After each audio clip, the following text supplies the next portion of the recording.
Hi, sweet friends. So today we are doing a video answering top dating questions. So we are going to jump right into it. Question 1. The person I'm dating has a best friend of the opposite gender who is single. Is this a red flag? Okay, this one's close to me because I have a lot of close friends who are the opposite gender. Some are single, some aren't. So I'm going to say it is not a red flag. You need to get more information. It's possible it could be a red flag, but off the bat, no, especially if they're letting you know right away. I think that communication is key. If you are uncomfortable with it, I think you should express that. But really, just having a best friend who's the opposite gender in itself, I don't think should be a red flag. Okay? Number 2, how do you feel about someone who asks you on a date to get a drink at a bar and upon arriving, they tell you that they don't drink alcohol? Okay, I recently had this happen to me and I felt a little weird about it. I just feel like you should be upfront, and that's something someone should know. I, in my head, was already thinking okay, I'm going out to get a drink, and then upon arriving, as I'm about to order a drink, him letting me know that he doesn't drink and he's getting sparkling water, it's okay, well, now we're about to be mentally at different places, and it's just something that I felt like he should have told me that up front. So no, it was not a huge red flag, but it's why didn't you just tell me that? And actually, here's something I will say. I recently had a man invite me to dinner on a dinner date to get sushi, and I'm allergic to fish and I don't eat meat. That being said, I looked up the restaurant and they did have vegan options, and I called to see if it was okay for someone who's allergic to fish to eat there. And they said, yeah, no problem. So I told them, yes, let's go. It sounds like fun. Upon arriving, I did tell him that I'm allergic to fish and I don't eat meat, and I could tell that he was weirded out, and he definitely felt why didn't you tell me that before? I mean, in my head, I was well, I can eat here, it's not a problem, but I could just feel that he was that's a little weird that you didn't tell me that. It was information that I think he would have liked to know. Why didn't I tell him up front that I was allergic to fish and that I don't eat meat?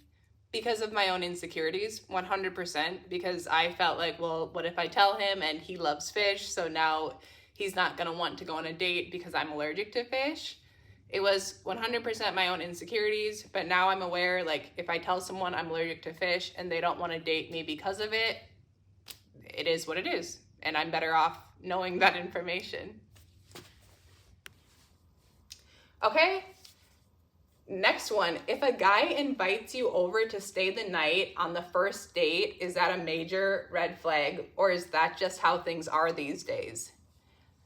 Well, it depends on what you want. It's a man who's looking to have sex. That's my thought.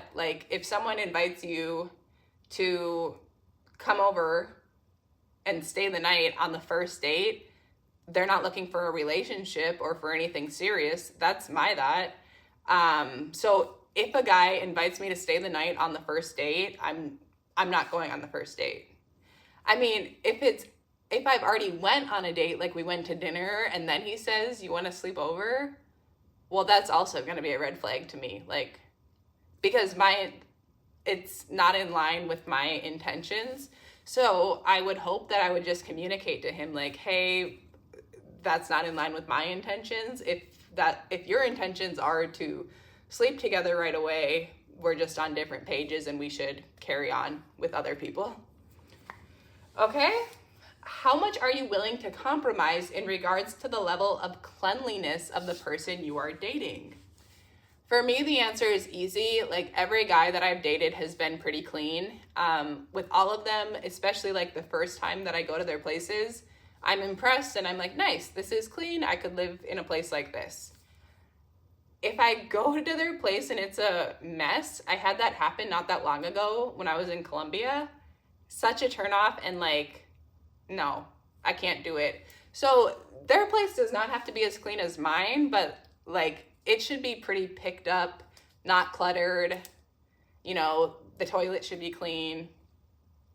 Yeah, so I'm not willing to compromise that much. It should be around the same level as me. It can be a bit lower, but not terribly low. And also, they don't have to do the cleaning themselves. It's perfectly fine if they hire a cleaner. You know, I just think clean space, clean mind. Cluttered space, dirty space means a cluttered mind or a dirty mind.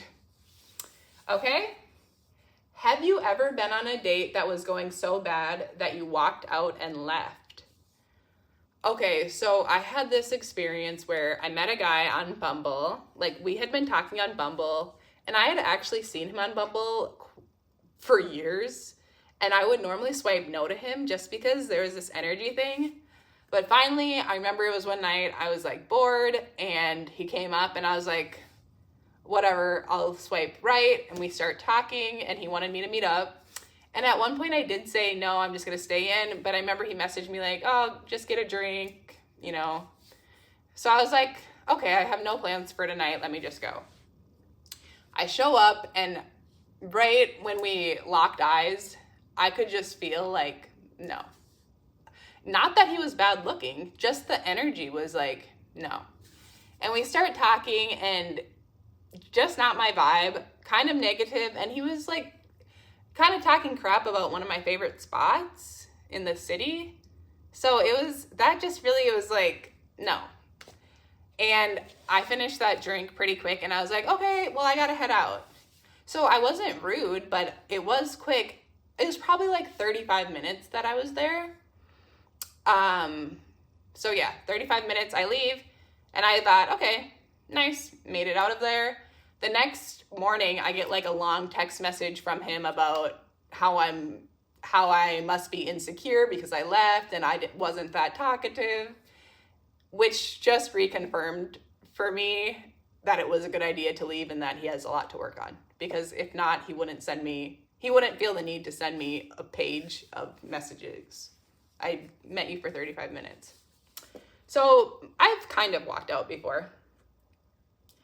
Okay. Here's kind of a similar one. What do you do if you arrive on a date with someone that you met on a dating app and they look nothing like their photos?